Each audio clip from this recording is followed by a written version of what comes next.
66 seconds with Femi correct pidgin Yanis. Now we dey do how the Harmattan dey shele for your side for my area and I die with it. So this morning wetin we dey look this morning na something wey dey make many people dey vex, na something wey dey make me sef dey vex, and I dey call on everybody wey call themselves club administrator, NFF, LMC, anyone wey you be, Nigeria Professional Football League, NPFL, nothing dey professional about that league.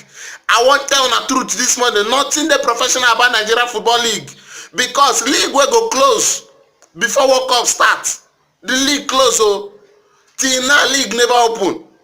We dey battle, we dey quarter, how many teams dem go promote from NNL, which people dem go relegate from NPFL, na wetin we still dey quarrel till now.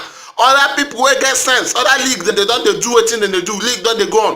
We get two teams, Enugu Rangers and Lobby Stars, wey dey play for Champions League and Confederation Cup.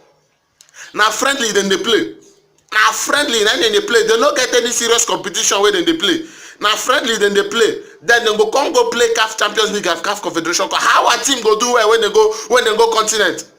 Make we no dey lie for ourselves, make we no dey lie for ourselves. It time don reach wey we go carry this our league sit down, put am on top table, restructure am.